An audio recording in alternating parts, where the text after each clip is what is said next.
یہ شہباز شریف کا کہنا ہے کہ خوشحالی کا وقت آ چکا تھا.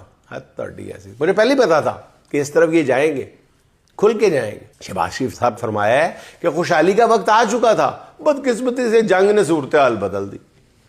نہ میاں صاحب نہ, انج نہ کرنا. آپ کو لفظوں کے پیچھے چھپنے نہیں دیں گے. وزیر اعظم صاحب جنگ سے پہلے ہی آپ بری طرح ایکسپوز ہو چکے تھے. آپ کی فسکل پالیسی جو نا محترمہ جو فرما رہی ہیں فسکل پالیسی, آپ کی فسکل پالیسیز بالکل ننگی ہو کے سامنے آ گئی تھی. جنگ سے پہلے ہی اس ملک کا کسان بے حال کر دیا گیا تھا. کسان کو مسلسل 4 فصلوں کا ٹھیک سے معاوضہ نہیں ملا. جنگ سے پہلے ہی ٹیکسٹائل سیکٹر بدترین حالات کا شکار کر دیا گیا تھا. وزیر اعظم صاحب جنگ سے پہلے ہی تمام بڑی ملٹی نیشنل کمپنیاں پاکستان میں اپنے آپریشن بند کر چکی تھی.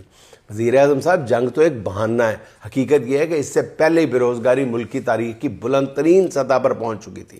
میاں نواز شریف صاحب جنگ سے پہلے ہی بتا دیا گیا تھا کہ ملک کی 45% آبادی جو ہے وہ خط غربت سے نیچے جا چکی ہے. وزیر اعظم صاحب اپنی ناکامیوں کا ملبہ جنگ پر مت ڈالیں, کیونکہ جنگ سے پہلے ہی مہنگائی عام آدمی کی برداشت سے باہر ہو چکی تھی, عام آدمی کی مت مار چکی تھی. حضور جنگ سے پہلے ہی ملکی معیشت حکمرانوں کی عیاشیوں کے بوجھ تلے دم توڑ چکی تھی. اس لیے حکمران اپنی ناکامی مانیں گے تو انہیں حقائق کا آئینہ دکھانا ذرا آسان ہو جائے گا آپ کو, لیکن یہ والی واردات نہ ڈالنے کی کوشش کریں. جنگ بھائی